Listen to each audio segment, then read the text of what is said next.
दर्शकों, आप सभी का स्वागत है हमारे शो खुद से खुद की बात में। तो आज हमारे शो में जो आए हुए मेहमान का गेस्ट का स्वागत करते हैं। तो सर, हम आपका स्वागत करते हैं हमारे शो में। शुक्रिया जी। हाँ, तो जैसे कि आप सभी को लग रहा होगा कि अब हम गजल सुनाएंगे, बट नहीं, हम गजल से पहले 3 क्वेश्चन पूछेंगे सर से, जिनका सर हमें एक अच्छा सा जवाब देंगे। तो मैं सर से क्वेश्चन पूछना चाहती हूँ कि पढ़े लिखे होना या पढ़ाई कंप्लीट होना, दोनों में क्या डिफरेंस है? दोनों में जमीन आसमान का फर्क है, पढ़े लिखे होना और पढ़ाई कंप्लीट होना। पढ़ाई का मतलब जो है वो समाज क्या समझता है कि हमने प्लस टू कर ली, कॉलेज पढ़ लिया, पोस्ट ग्रेजुएशन कर ली, बल्कि हमने सिलेबस की किताबें खत्म कर ली तो पढ़ाई हो गई। तो उस पढ़ाई को हम पढ़ा लिखा नहीं कहते। पढ़ा लिखा वो होता है जो दुनिया में लोगों को समझता है, प्लस अपने सिलेबस के अलावा आपने कितनी किताबें पढ़ी ये देखना पड़ता है कि जो मेरे पे मजबूरी डाली हुई है यूनिवर्सिटी ने या स्कूल ने, उनके अलावा मैं क्या पढ़ पाता हूँ, उनको कैसे समझ पाता हूँ, लोगों से मेरा व्यवहार कैसा है, लोगों के प्रति मेरा क्या क्या कर्तव्य है, जो ये चीजें निभाता है वो वाकई में पढ़ा लिखा है। एग्जाम्पल भगत सिंह को मैं पढ़ा लिखा मानता हूँ, क्योंकि उनकी एज कम थी लेकिन तब पढ़ नहीं पाए, लेकिन वो बहुत पढ़े लिखे थे। वो अपने सिलेबस के अलावा बहुत सारी बुक्स पढ़ते थे, बहुत सारी बुक्स लिखते थे, और समाज के प्रति उन्होंने अपना कर्तव्य बड़े प्यार से निभाया।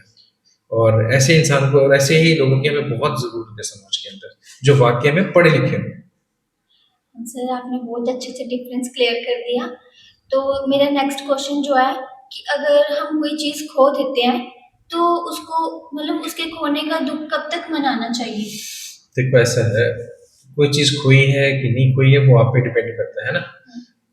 जैसे मेरे कोई पॉइंट ऑफ व्यू मांगे तो मैं ये बोलता हूँ, अगर मेरे को कोई चीज मिल गई है तो फिर वो कभी खोती नहीं है। सामने नहीं दिखेगी, दूर चली जाएगी, लेकिन अंदर से कभी वो चीज नहीं जाती। इसका मतलब कोई चीज आपने वाकई में पाई है ना, तो फिर वो कभी खो नहीं सकती। वो आप पे उसको कभी मर्जी बुला लो, आंखें बंद करो उसको बुला लो, इसमें क्या है ना।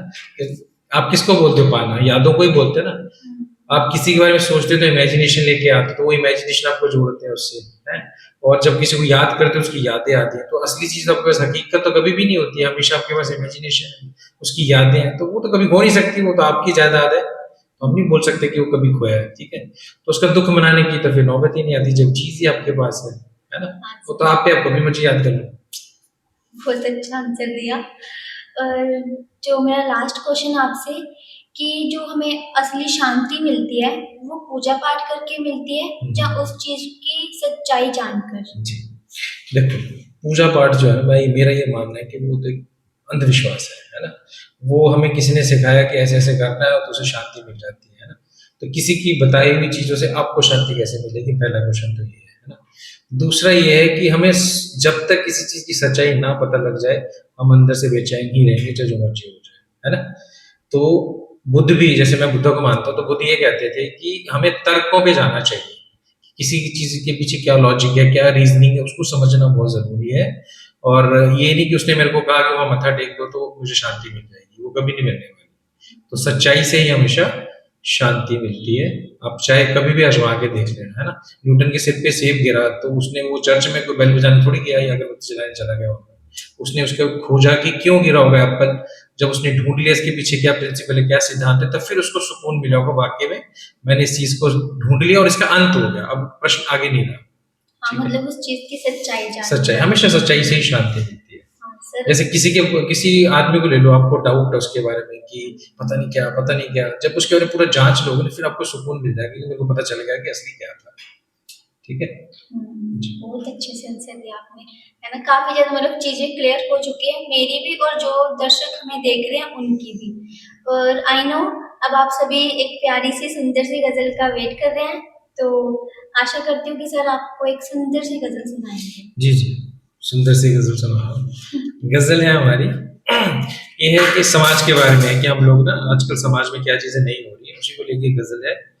वो बुलबुलें नहीं रही इस चमन में, वो बुलबुलें नहीं रही इस चमन में, जो गुलस्ता बनने के फिराक में ना हो। बहुत मोहब्बत थी उसे जिंदगी से, बहुत मोहब्बत थी उसे जिंदगी से, कुरेद कर देखो कहीं जिंदा राख में ना हो। वो हारा मेरी ही तरह ये सोचकर, वो हारा मेरी ही तरह ये सोचकर कि कहीं औरों की खुशी उसकी मात में ना हो। वो बुलबुलें नहीं रही इस चमन में जो गुलस्तां बनाने की फिराक में ना। वाह, बहुत अच्छी, बहुत प्यारी गज़ल सुनाई है सर आपने। और आप सभी को भी ये हमारी गज़ल काफ़ी पसंद आएगी, तो मिलते हैं इसी के साथ नेक्स्ट एपिसोड में। तब तक देखते रहिए हमारे शो को, जिसका नाम है खुद से खुद की बात। Thank you so much.